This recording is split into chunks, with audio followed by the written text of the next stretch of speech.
안녕하세요. 오랫동안 사연글을 읽어온 30대의 돌싱녀입니다. 글을 읽으면서 항상 생각했던 건 세상에 정말 많은 이혼 사유가 있구나, 세상에 별 이상한 사람도 많구나 하는 점이었어요. 그리고 그런 사연글을 작성하게 된 지금 떠올려 보니 제가 당한 일들도 참 이상한 일들이었구나 하는 걸 다시금 깨닫게 됐어요. 저는 결혼 전 이상형이 단순한 남자였어요. 왜 그런 사람 있잖아요. 엄청 복잡한 일도 간단하게 해결해버린다거나 꼬아진 일들을 딱딱 한 번에 정리할 수 있는 사람들. 제가 그런 사람이 되고 싶었던 게 더 컸던 것 같아요. 저는 잔정이 많고 언제나 일을 깊게 생각하는 편이었거든요. 무슨 일 하나 터지면 그 뒤에 있을 일들을 생각하느라 당장 앞에 선택을 하지 못하는 사람처럼요. 그래서 그런가? 소개팅으로 만났던 남편은 저의 이상형 그 자체였어요. 요령이 좋다고 해야 하나? 어떤 일이든 쉽게 해결해버리는 남편의 모습이 저한테는 무척 산뜻해 보여서 좋았었죠. 그런데 그 단순함이 도리어 결혼 후에 저를 찌르는 칼이 될 줄은 그때는 정말 상상도 못한 일이었어요. 결혼은 순탄히 진행됐고 시부는 며느리인 저에게 무척 잘 대해주셨어요. 딱 보기에도 점잖고 후덕하신 분이셔서 저도 마음이 놓였죠. 언제나 좋은 말씀을 해주시고 용돈도 몰래 주시곤 하셨어요. 그런데 시모는 전형적인 한국의 시어머니셨어요. 나쁘게 말하면 옛날 생각으로 가득한 시모였던 거죠. 제가 하는 일에는 뭐든 꼬투리를 잡고 아들이 최고인 그런 전형적인 분이셨죠. 그렇게 결혼 후 생활도 무척 평온했어요. 둘이서 하는 신혼생활은 재미있고 즐거웠거든요. 그런데 제가 임신을 하고 애가 태어나니 모든 것이 바뀌었어요. 육아는 생각보다 어렵고 힘들었는데 남편이 도움을 줄 생각을 않더라고요. 그러려니 했어요. 혼자서 버니 그럴 수 있다고 저를 달랬던 것 같은데 그 허용치가 넘어버리는 일들이 벌어지니 저도 참을 수 없었던 거겠죠. 제가 처음으로 남편에게 실망했던 건 바로 아들의 첫 번째 입원 때였어요. 저는 당시 육아휴직 중이었고 남편은 회사원으로 열심히 9시 출근, 6시 퇴근을 지키던 직장인이었어요. 애 열이 39도까지 올라가서 너무 놀란 제가 소아과 진료를 받더니 소변 검사에서 안 좋은 결과가 나왔더라고요. 요로 감염으로 신장까지 감염이 된 것 같다며 의사는 입원을 권했어요. 결국 입원을 해야 했고 저는 입원한 애를 곁에서 돌봐야 했어요. 입원 수속을 밟는 동안 너무 놀란 가슴으로 남편에게 전화해서 입원에 필요한 물건을 좀 가져오라고 했어요. 지금 당장은 아니더라도 퇴근 후에 가져와 달라고 했더니 남편이 살짝 화를 내더라고요. 당신은 뭐 하는데 애 입원하는데 준비도 안 하고 그냥 간 거야? 아니, 열 나는 거 진료 보러 왔지. 입원할지 누가 알았어? 입원할 줄 알았으면 다 챙겨왔겠지. 그런데 왜 나한테 화를 내? 당신이 항상 일을 2번 하게 만들잖아. 솔직히 열이 그만하면 입원할 거라는 예상을 왜 못해? 당신 바보야? 뭐? 열나서 부랴부랴 애 안고 달려온 사람한테 뭐? 됐어. 애 아픈데 당신하고까지 싸움하면서 기력 빼고 싶지 않거든? 내가 준비물 톡으로 보내줄 테니까 챙겨서 와. 아니면 당신이 퇴근하고 애 보고 있던지. 내가 애를 왜 봐? 당신이야 편하게 쉬는 사람이지만 나는 일하는 사람이라고. 내일도 일하러 가야 하는데 무슨? 그럼 준비물 없이 애 입원시키라고? 어쩌라는 건데? 준비물 가져오기도 싫고 여기 와서 애 보기도 싫고 그럼 애는 어떻게 간호하라는 건데? 그러니까 왜 일을 2번 하냐고. 그만. 벌써 준비 안 하고 왔잖아. 그럼 왜 그렇게 안 했는지 따질 게 아니라 어떻게 할 건지를 이야기해야 할 거 아니야. 이미 난 없이 왔다고. 도돌이표처럼 왜 일을 2번 하냐는 남편의 말에 저는 터지고야 말았죠. 준비를 안 한 게 100번 양보해서 제 탓이라고 해도 이미 안 가져온 이 상황에 왜 자꾸 그걸 들먹이는지. 지금 당장 간병에 필요한 물건도 없는 저한테 할 말이 아니잖아요. 결국 남편은 오만 소리로 투덜거리더니 준비물을 병원으로 가져왔더라고요. 그런데 이걸로 끝날 줄 알았던 저의 답답함은 놀랍게도 이제 막 시작된 거였어요. 이번은 열이 내리고 상황을 봐야 해서 일주일 정도를 생각하라고 했었는데 주말쯤 되니 제 몸이 더 힘들더라고요. 애 낳고 조리가 잘못됐는지 허리가 아팠었는데 이번에도 허리 통증과 다리 땡김으로 미치겠더라고요. 결국 병원을 가려고 남편에게 좀 도와달라고 했죠. 남편이 쉬는 주말에 말이에요. 나 허리 디스크가 또 안 좋은가 봐. 병원 바닥에서 쪽잠 자느라 안 좋아진 것 같은데 당신이 주말에 잠깐 애 좀 봐줘. 나 병원만 금방 갔다 올게. 간병이라고 해봐야 어차피 일은 간호사가 다 하잖아. 당신은 옆에서 그냥 지켜보고만 있는 거면서 힘들긴 뭐가 힘들어? 애도 이제 다 나을 때 되지 않았어?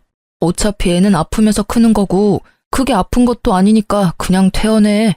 퇴원하고 애 보면 되지. 미쳤어? 의사가 퇴원하라고 하기 전까지는 퇴원 못해. 애가 아직 열이 안정적으로 가라앉은 것도 아닌데. 당신은 애 아빠가 돼서 어떻게 그런 말을 해? 이 작은 애가 고생하는 게 눈에 안 보이니까 그냥 그저 그런 것 같지? 예. 너 네 남편한테 어떻게 그런 말을 해? 미쳤어? 얘 좀 봐. 너 하는 거 보니 얼마나 호들갑을 떨며 애를 키웠는지 알겠네.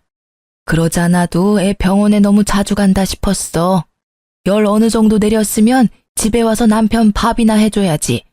거기서 뭐가 잘났다고 애 인질로 잡아서 그딴 말이나 하고 있어? 그리고 너 애 하나 가지고 그렇게 전전긍긍할 거면 아들이나 하나 둘 더 낳을 생각을 해. 수화기 너머로 들려온 건 시모의 목소리였어요. 이 남편이라고 부르는 것도 짜증나는 놈이 시모가 있는 걸 뻔히 알면서 폰을 스피커로 틀어놨더라고요.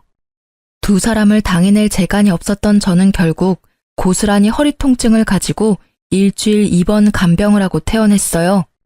그 뒤로 그 허리 때문에 고생을 많이 했어요. 허리가 좀 나으려는데 이번에는 시모가 입원을 했다며 연락이 왔어요.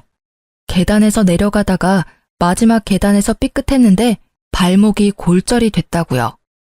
그런데 남편이 정말 웃기게도 저한테 간병을 시키려고 하더라고요. 엄마 다치셨대. 당신이 가서 간병 좀 해. 애는 어쩌고? 나는 간병 못해. 당신 잊었나 본데 우리 엄마도 아파서 애 못 봐줘. 애 맡길 것도 없는데 무슨 간병? 애는 그럼 당신이 볼래? 제 말에 남편이 답변을 못 찾더라고요. 아님 간병 있어. 하루에 얼마더라? 한 200 줘야 할걸? 금액을 듣고 놀란 남편은 자기가 간병을 하겠다고 하더라고요. 저는 웃으며 보내줬어요. 간병 잘하라고. 그게 얼마나 힘든 일인지 잘 느껴보라고요. 역시 며칠 안 지나니 남편이 와서 말하더라고요. 나 간병이랑은 안 맞나 봐. 엄마도 내가 남자라서 목욕이나 머리 감기도 못 시켜서 힘드시고. 내가 애 볼 테니까 당신이 엄마 간병 좀 해줘. 미안한데 꼭 간병이 필요해? 어머님 다 큰 성인이시고 발목만 다쳤지 손목은 멀쩡하시잖아. 당신 그걸 말이라고 하는 거야? 무슨 며느리가 간호하겠다고 나서지는 못할 망정 간병이 꼭 필요하냐고? 제대로 걷지도 못하고 말도 못하는 애 간병도 필요 없다고 한 거 당신이야. 퇴원할 때도 안 됐는데 퇴원하러 간 것도 당신이고. 잊었어? 당신이 한 말인데? 제 말에 남편은 꿀먹은 벙어리처럼 어버버 거리더라고요. 그게 어찌나 웃기던지. 결국 남편은 아무 말 못하고 시모 간병을 가더라고요. 그런데 시모가 제 군기를 잡으려 했는지 퇴원 후에 우리 집에서 몸조리를 해야겠다고 하더라고요. 저는 오시라고 했어요. 그리고 시모가 온 날 시모와 남편 앞에서 선언하듯 말했죠. 저는 애를 봐야 해서 아마 어머님 모시는 일은 이 사람이 다 할 거예요. 애가 아직 어리니까요. 넌 뭐가 그렇게 당당하니? 시어머니 모시는 일도 못하면서 무슨 며느리야 네가? 기도 안 차네? 어떻게 이렇게 남편 부려먹는 년이 집안에 들어올 수 있어? 그런데 어머님, 애를 남편이 봐줘야 제가 일을 하죠. 육아에 도움이 안 될 거면 집안일이라도 해야 하지 않을까요? 저는 아침부터 저녁까지 애 보느라 힘들어서 어머님 모시는 일은 못해요. 아니, 애 새끼가 시어머니보다 더 중요하다는 게냐? 네, 저는 말 못하고 제 손으로는 밥도 못 먹는 애 새끼가 더 중요해요. 어머님은 발을 다치신 거지 손을 다치신 게 아니잖아요. 정 불편하시면 제가 그냥 친정으로 가 있을게요. 저랑 아기 때문에 편하게 못 쉴 테니까요. 야, 너 이리 안 와? 어딜 도망치려고? 야, 당장 여기 와. 이 천하에 몹쓸 것 같으니라고 어디 어른한테 그따위 말대꾸야? 어? 저는 소리치는 시모를 뒤로하고 친정으로 갔어요. 친정에 있으니 어찌나 좋던죠. 엄마가 해주는 밥 먹으니 너무 좋더라고요. 그런데 닷새가 되자 남편이 전화를 엄청 하더라고요. 언제 올 건데? 이제 그만 돌아와. 집 엉망진창이야. 엄마 있으니 정리도 안 되고 집 반찬도 없고. 나는 일도 많은데 집에 오면 엄마 때문에 편히 쉬지도 못한다고. 그게 내 탓이야? 그러게 왜 태어나고 우리 집으로 오신 거야? 내가 모신 건 아닌데. 당신이 모셨어? 어쨌든 난 어머님이 돌아가시면 친정 갈 거니까 그렇게 알고 있어. 그럼. 여보, 잠깐만. 잠깐. 그렇게 전화를 끊고 다음날 남편이 제가 원하던 소식을 가져왔더라고요. 시모가 집에 갔다고요. 그렇게 저도 집으로 돌아갔어요. 집에 가니 엉망진창이더라고요. 시모는 시모 나름대로 정리하려고 한 것 같은데 정리는 하나도 안 되어 있고 도리어 더 뒤죽박죽이었어요. 그 일이 있고 남편은 제게 미안하다고 사과했고 육아에 도움을 조금씩 주기 시작했어요. 그렇지만 마지못해 하는 느낌은 여전했어요. 그래도 좋아질 거라고 생각했어요. 그리고 시모와는 그대로 척을 지게 됐어요. 그런 시모가 제게 연락할 때는 항상 그 이야기였어요. 둘째 빨리 가져라. 너 나이도 젊지 않은데 이대로 애 없으면 영영 둘째 못 가져. 이렇게 난리를 피우는데 마음이 솔직히 내키지는 않았어요. 그래도 애는 귀엽다는 생각에 남편과 둘째를 만들려고 노력하는데도 애가 생기지 않더라고요. 그런데 제 노력과는 반대로 남편이 점점 늦게 들어오기 시작하더라고요. 일찍 와야 일을 치르던지 하는데 매번 늦게 오거나 오자마자 뻗어 자는 걸 보니 둘째 이야기는 꺼내지도 못하겠더라고요. 게다가 늦게 오면서 점점 애한테 소홀해지는 것까지 눈에 보이니 저도 마음이 많이 상했었거든요. 그러던 중에 친정 엄마에게 연락이 왔어요. 딸, 오늘 김서방 쉬는 날이니? 일 없으면 우리 좀 태워달라고 이야기 좀 해줘. 우리 여기 병원 앞인데 아버지 문에 찧어서 발가락 다치는 바람에 깁스하셨어. 뭐? 문에 어떻게 찧었길래 발가락에 깁스까지 했어? 별거 아닌 줄 알았는데 사진 찍어보니까 골절이라네. 그것도 한 개 아니라 2개가 골절이래. 이 정도는 집에서 붙여도 된대서 깁스하고 집에 가려는데 아무래도 버스 타려니 너무 힘들어서 말이야. 알았어. 병원 안에서 좀만 더 기다려줘. 저는 전화를 끊고 남편에게 바로 이야기했어요. 아버지 발가락 골절이래. 당신이 아버지 집까지 좀 태워줘. 당신도 운전할 줄 알잖아. 차 빌려줄 테니까 당신이 모셔다 드리고 와. 괜찮겠어? 이제 곧 점심시간이야. 애 밥 차려주는 거 가능해? 밥 먹이고 놀아주는 것도? 당신이 된다 하면 나는 땡큐지. 내 시간도 좀 갖고 느긋하게 돌아오면 되니까. 그렇게 할까? 그 말에 남편은 투덜대더니 결국은 주섬주섬 옷을 입고 밖으로 나갔어요. 저는 외동딸이라 다른 형제자매가 없어서 남편에게 부탁할 수밖에 없었거든요. 솔직한 마음으로는 애를 남편에게 맡기고 진짜 제가 가고 싶기도 했는데 남편의 기겁하는 표정을 보고는 저 나름대로는 양보해 준 거였어요. 그리고 1시간 지나고 남편이 연락 왔더라고요. 부모님 잘 모셔다 줬다고요. 저는 고마운 마음에 남편에게 기름값이라도 하라며 10만 원을 보내줬죠. 남편이 무척 좋아하길래 저도 마음을 놓았는데 그날 저녁에 엄마에게 건 전화로 그 평화는 깨지고 말았죠. 엄마, 아버지 좀 괜찮으셔? 아버지야 누워 계시지. 지금 주무시고 계셔. 아침부터 병원 왔다 갔다 하느라 정신없어서 그런지 일찍 잠드셨네. 근데 김서방하고 너 무슨 일 있니? 일? 무슨 일? 별일 없는데. 왜? 그럼 김서방이 도대체 왜 그랬을까? 너랑 관계가 괜찮으면 김서방이 네 아버지랑 뭐 안 좋은 일 있었나? 아니, 무슨 일 때문에 그러는 건데. 왜? 김서방이 무슨 말이라도 했어? 말이 너무 없었지. 그리고 그것 때문에 그러는 것도 아니고, 너는 분명히 우리 집까지 바래다 주라고 했다며? 근데 시외버스 정류장 앞에 딱 내려주고 가버리더라고. 뭐? 시외버스 정류장에? 그래. 우리 거기서 시외버스 타고 내려서 다시 시내버스 타고 집까지 가느라 난리도 아니었어. 택시는 안 보이지. 네 아버지 왼쪽 무릎도 성치 않아서 양발 다 못 쓰지. 정말 깁스한 장인을 봤으면 집까지 모셔다 드리는 게 정상 아니니? 도대체 김서방은 지 장인을 뭐라고 생각하는 거야? 엄마의 이야기에 저는 당황했어요. 분명히 집까지 모셔다 드리라고 했는데 확인까지 하고 돈까지 받아갔으면서 시외버스 정류장에 내려줬다니 엄마와 아빠에게 너무 미안한 마음이 들더라고요. 네 아버지가 말하지 말랬는데 너무 괘씸해서 견딜 수가 있어야지. 나는 아픈 데도 없었는데 네 아빠 부축하고 가느라 아주 허리가 지금 부러질 것처럼 아파서 몸져 누워있어. 저는 열이 받아서 엄마와의 전화를 끊고 남편을 기다렸어요. 친정 부모님을 모셔다 주고 잠시 나갔다 온다던 남편은 자정이 다 되어서야 들어오더라고요. 나한테 할 이야기 없어? 무슨 이야기? 나 피곤해. 할 말 있으면 내일 해. 내일? 내가 내일 할 것 같았으면 지금 이 시간까지 당신을 기다렸겠어? 당신 오늘 우리 부모님 시외버스 터미널까지 모셔다 드리고 왔다며? 그거 정말이야? 맞아. 시외버스 터미널까지 모셔드렸어. 야, 그리고 너도 적당히 해. 고작 발가락 다친 거 가지고 집까지 난리야? 발목이 부러진 거면 또 몰라. 발가락 그거 뭐가 그렇게 힘들다고 사람을 왔다 갔다 시키는 건데 어차피 시외버스 터미널까지만 가시면 집까지 잘 찾아가시잖아. 너 정신이 제대로 박혀있긴 해? 아버지 원래 무릎도 안 좋다고. 고작 발가락이었으면 내가 너한테 부탁이나 했겠어?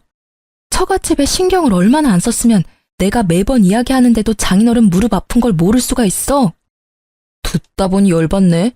내가 그걸 알아야 되는 이유는 뭔데? 내 가족이야? 내 가족도 아닌데 왜 내가 뭘 희생해야 하는 건데? 야, 네 새끼 할아버지다.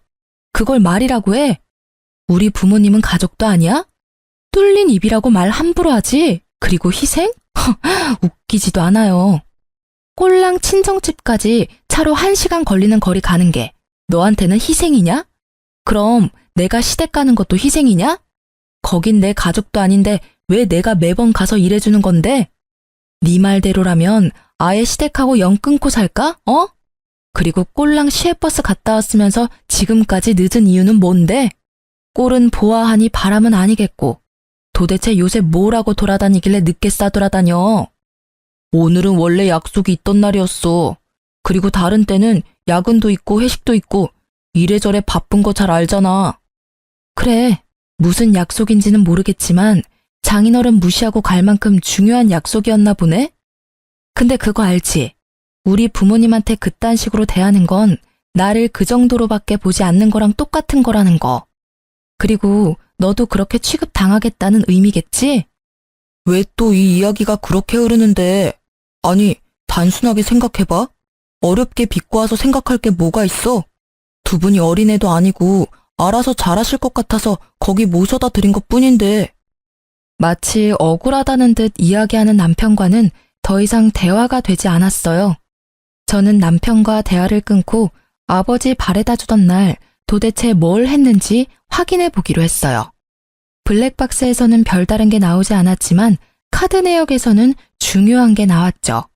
바로 그날 그 시간 이후 쓴 카드 내역이요. 결제 내역이 있긴 하더라고요. 믿고 싶지는 않았지만 PC방이었어요. 아픈 장인어른 놔두고 간 곳이 PC방이라는 것도 열받는 일인데 그게 한두 번이 아니었더라고요. 야근 회식한다던 날에는 거의 무조건 PC방 결제 내역이 뜨더라고요. 이 정도 되면 육아를 안 하려고 의도적으로 피한 거라고 볼 수밖에 없잖아요. 저도 그래서 머리끝까지 화가 났고 책임감 없는 남편의 행태에 지쳐서 결국 이혼을 마음먹게 됐어요. 하지만 쉽게 이혼해주고 싶지는 않았어요. 그래서 제 이 더러운 기분을 그대로 돌려주려고 저 나름대로 계획을 짰어요. 이혼 이야기 꺼내기 전 저는 남편과 관련된 집안일은 모조리 안 해주기로 했어요. 빨래도 아이와 제 것만 빨고 남편 것은 빨래 바구니에 남겨두었어요. 그리고 음식도 아기 음식과 제 것만 챙기고 설거지도 제 것만 해버렸죠. 처음에는 별거 아닌 것처럼 생각한 듯 하더니 결국 일주일 정도가 지나서 입을 속옷이 하나도 없게 되고 나서야 제게 묻더라고요. 당신 요새 나한테 불만 있어? 왜 내 빨래만 쏙 빼놓고 세탁기 돌려? 당신은 집에 와서 하는 게 뭐야? 잠만 자고 나가면서 당신 빨래는 당신이 좀 알아서 해. 나는 일도 해야 하고 애도 챙겨야 해서 바빠. 당신 몸까지 챙겨줄 힘도 시간도 없으니까 본인 일은 본인이 알아서 해. 잘할 수 있지? 성인이잖아. 아니, 내가 집에서 쉬는 거면 몰라도 뻔히 일하고 오는 거 알면서 빨래까지 시키는 건 뭐 하자는 건데? 돈 버느라 바쁜 사람이거든? 한꺼번에 세탁기 돌리면 쉬울 일을 왜 일부러 내 것만 골라서 놔두냐고. 그렇게 귀찮은 짓을 왜 해? 당신이 제대로 봐주지도 않는 애기 나 혼자 보느라 똥줄 타는 건 안 보이나 봐? 너만 힘들어? 네가 돈 잘 벌어와서 내가 일을 안 하게 되더라도 네 거 챙겨줄까 말까인데 지금 육아도 집안일도 안 하고 월급은 나랑 똑같이 받으면서 나한테 그런 말 할 자격이나 있어? 나 야근하느라 힘든 거 뻔히 알잖아. 힘든 사람 도와주지도 못할 망정 이렇게 괴롭히면 어쩌자는 건데? 그리고 애 보는 게 뭐가 그렇게 힘들어? 다른 여자들은 다 잘만 보는데. 다른 여자들은 남편이 잘 도와줘서 그렇겠지. 그리고 야근 같은 소리하고 자빠졌네. 네가 나 몰래 칼퇴근하고 어딜 갔는지 내가 모를 줄 알았어? 카드 내역 보니까 기가 차서 말도 안 나오더라. 저는 그 소리와 함께 남편에게 카드 내역을 툭 던져줬어요. PC방 내역이 쭉 적혀있는 걸 본 남편이 당황해 하더라고요. 그래, PC방 다니는 거 언제까지 모를 줄 알았어? 그놈의 PC방 때문에 넌 장인어른 아픈데도 시외버스 터미널까지만 데려다 줬지? 중요한 약속이 PC방에서 있었냐? 육아가 싫어서 도망간 것도 열받는데 우리 엄마 아빠까지 무시하고 네가 그딴 식으로 행동을 해? 거기가 그렇게 좋으면 거기 살아. 집에는 왜 기어들어오고 난리야? 이건 진짜 잠깐 그런 거야. 애 보는 게 힘들어서 그런 거고 잠깐의 일탈이고 절대로 계속 그렇게 다닐 생각은 아니었어. 그리고 나는 나대로 힘들었다고. 직장에서도 힘든 일 있는데 집에까지 와서 애 보라고 하면 나도 얼마나 힘들겠어? 어련하시겠어. 알았으니까 네 멋대로 사세요. 나는 당신처럼 육아와 집안일에서 벗어나려고 야근이라고 속이고 PC방이나 돌아다니는 사람을 내 남편, 애아빠라고 생각하기 싫으니까. 적어도 난 그런 사람 필요 없거든. 너 같은 인간하고 같이 살기 싫으니 그냥 다 그만두자. 이혼해. 이혼? 말 똑바로 해. 한 번 뱉은 말 주워 담기 힘든 거 알지? 네가 뭐가 잘했다고 이혼 운운하고 난린데? 내가 열받았는데 왜 네가 더 나대냐고. 말 한 번 잘했네 그 말. 그대로 돌려줄게. 내가 왜 화내는지 모르는 걸 보면 너도 진짜 답 없는 놈이야. 너 어차피 육아도 싫고 집안일도 다 싫다 했으니까 애는 내가 데려갈게. 친권, 양육권 너한테 다 뺏기지는 않을 거니까 그렇게 알고 있으라고. 잘 됐네. 매번 그놈의 애새끼 인질로 잡아서 도와달라고 찔찔거리더니 데리고 가면 나야 속 편하지. 나는 애 필요 없어. 그리고 나중에 필요하면 재혼해서 애 낳으면 될 일이고. 애 데리고 가. 안 말려. 한 입으로 두말하지 마. 나중에 애 돌려달라느니 뭐라느니 귀찮게 굴지 마. 그리고 이혼 서류 식탁 위에 있으니까 당장 적어서 줘. 결국 한 채의 양보도 없던 우리는 그대로 이혼 서류를 작성했어요. 그런데 다음 날 이혼 이야기가 시댁에 들어갔는지 시부가 전화로 오라고 하더라고요. 저는 당당하게 시댁으로 갔죠. 제가 잘못한 거 하나 없는데 눈치 볼 일 없잖아요. 들어갔더니 시모는 아주 표독한 얼굴로 저를 쳐다보고 항상 온화하던 시부도 잔뜩 찌푸린 얼굴로 절 기다리고 있더라고요. 너희 이혼하기로 했다고? 대체 무슨 일이 있었길래 결혼한 지 얼마 되지도 않았는데 이혼 이야기가 나와? 당신은 그걸 몰라서 물어요? 딱 봐도 남편 잡아먹을 것처럼 생겼잖아요. 무슨 애가 융통성은 하나도 없고 지 남편을 아래 것으로 보는 행동하며 일하느라 힘든 아들한테 육아까지 맡기려고 한 대단한 며느리예요. 어떻게 애 하나 키우는 것도 힘들어서 난리치면서 뭐가 잘났다고 이혼 이야기까지 지가 먼저 말하는 건지 나는 도무지 이해가 안 돼. 시부의 말을 끊어먹고 자기 할 말만 하는 시모를 사뿐히 무시하며 저는 시부에게 말했죠. 아버님, 저도 참을 만큼 참았고 이런 이야기 말씀 안 드리려고 했는데 다들 이 상황을 오해하고 있으니 정확한 것만 말씀드릴게요. 남편이 최근에 야근이 잦았어요. 애를 보라고 할 수가 없는 상황이거든요. 애 잘 때 일하러 가고 애 잘 때 집에 오는 남편한테 무슨 수로 애를 보라고 해요? 게다가 집안일도 마찬가지예요. 집에 잠만 자러 오는 사람한테 뭘 시킬 수 있어요? 그런데 알고 보니까 야근하는 게 아니라 PC방 가서 신나게 게임하고 늦게 들어온 거더라고요. 하루였으면 말도 안 하는데 거의 매일을 그렇게 다녔거든요. 제 말에 시부와 시모 둘 다 벙친 표정이었어요. 설마 하는 시모의 얼굴과 그럴 줄 알았다는 시부의 표정이 모든 걸 말해주고 있었죠. 그뿐이면 그냥 잔소리만 하고 넘어갔을 거예요. 그런데 제가 이혼을 결심한 건 남편이 저희 아버지를 대하는 태도 때문이거든요. 저희 아버지 얼마 전에 발 다쳐서 깁스하는 바람에 남편한테 병원에서 집까지 좀 모셔드리라고 부탁한 적이 있어요. 그런데 남편이 어떻게 했는 줄 아세요? 병원에서 버스터미널까지 모셔다 드리고 그 길로 또 PC방 갔어요. 결국 저희 부모님 다리 아픈 채로 버스터미널에서 시외버스 타고 다시 시내버스 타고 도보로 20분을 걸어서 집에 가셨어요. 저희 친정을, 아니, 저를 얼마나 무시하면 이런 행동을 할 수 있는 거예요? 멀쩡한 사람 데려다 달라 한 것도 아니고 아픈 사람 모셔다 드리라는데 그 시간도 아까워서 시외버스 터미널 앞에 모시는 게 그게 사위가 맞긴 해요. 그것도 모르고 데려다 드렸다는 말에 남편에게 수고했다고 10만 원 손에 쥐어주기까지 했는데 제 말에 시부와 시모는 꿀먹은 벙어리가 됐죠. 두 분 다 옛날 사람이라 어른들에게 깍듯이 대해야 한다고 생각하는 분들이었거든요. 게다가 두 분은 저희 결혼 전 남편의 PC방 사랑에 대해 잘 알고 있었으니 그 버릇 나온 거라고 생각하신 거고요. 제가 싫었으면 저한테 뭐라고 하면 될 일을, 아니, 모셔다 드리기 싫었으면 안 가겠다고 했으면 됐을 일을 이런 식으로 사람 뒤통수 치는데 제가 가만히 있을 수가 있겠냐고요. 저를 얼마나 무시했으면 저희 부모님한테까지 그런 행동을 할 수가 있어요. 제 말에 시부가 부글부글 끓는 표정으로 남편에게 전화를 해서 당장 시댁으로 오라고 하더군요. 남편이 집에 도착했는데 시부의 표정을 보고는 아차 싶었는지 설설 기더라고요. 너 사돈어른 아픈데 시외버스 터미널까지 모셔다주고 PC방 갔다는 게 사실이냐? 걷는 건 맞는데 다 이유가 있어서 그래요. 장인어른 발 깁스한 것도 어차피 삐어서 그런 걸 텐데 굳이 집 앞까지 모셔다 드리지 않아도 될 것 같았고 약속은 그쪽이 먼저 잡혀 있었고 장인어른이 갑자기 아프신 바람에 그리고 그렇게 자주 간 것도 아닌데 이 사람이 또 오버해서 시부를 무서워하는 남편은 지아버지 앞이라 쫄았는지 버벅거리며 앞뒤가 맞지 않는 변명만 늘어놓더라고요. 저는 남편 카드 내역 시부에게 싹 다 보여줬죠.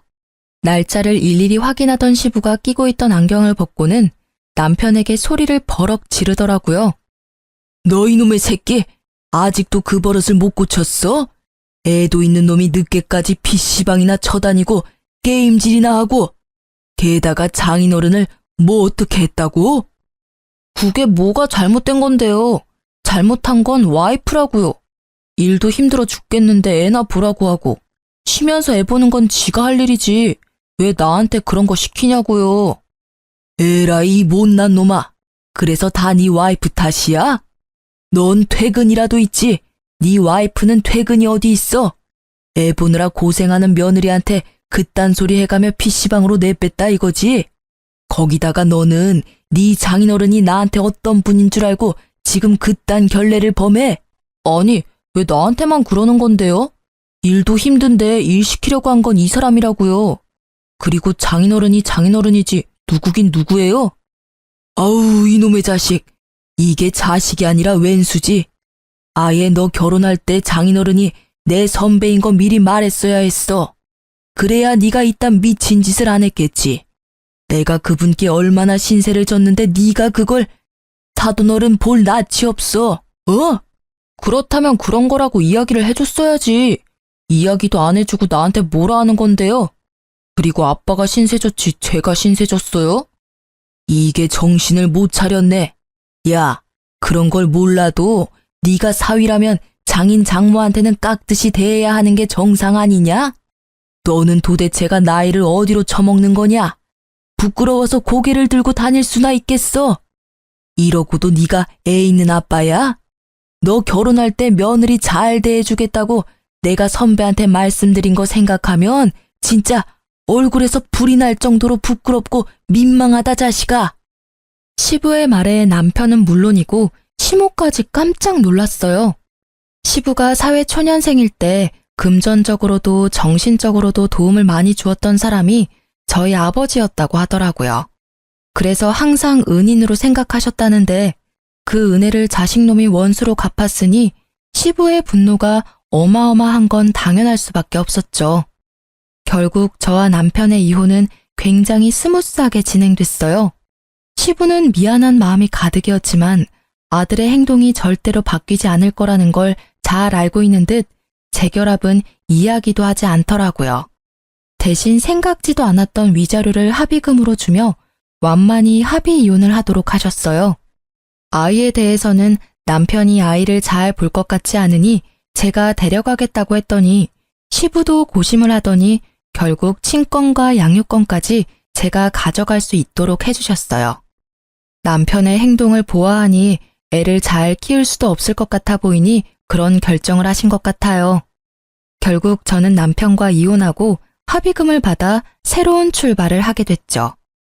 그렇게 6년쯤 지나서 전 남편과 전 시모가 저희 집에 찾아왔더라고요.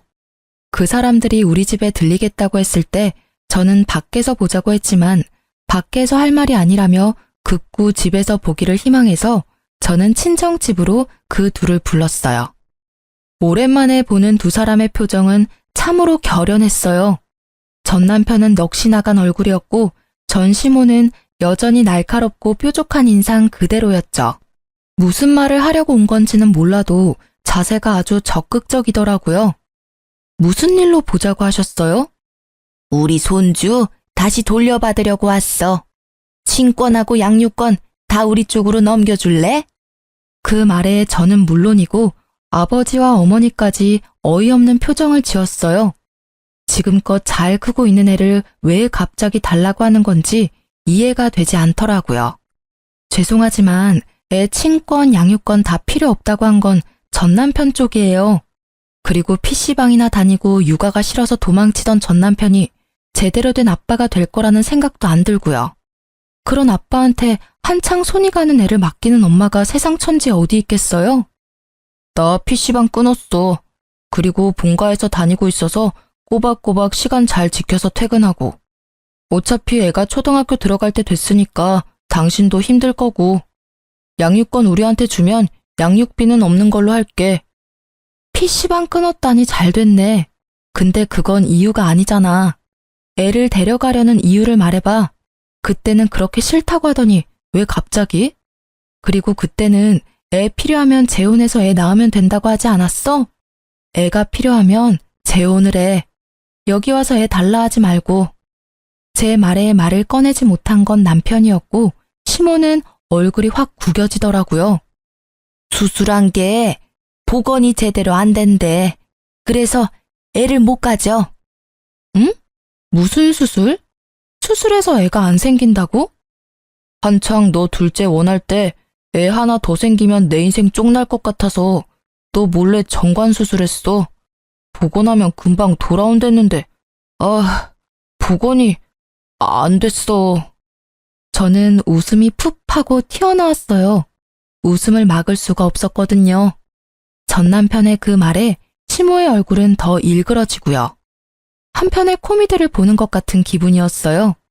제가 한창 둘째 가지려고 그렇게 애를 쓸 때 전 남편이 저 몰래 정관 수술을 했던 거예요. 그러니 애가 안 생기지. 솔직히 그때는 나한테 문제가 있나 싶어서 고민하기도 했는데 이제야 그 고민이 해결이 됐네요. 생각지도 못한 방법으로요. 들었으니까 알겠지? 우리 쪽도 사정이 안 좋아. 아들이라고 하나 있는 게 고자가 됐으니 재혼을 하면 뭐하니?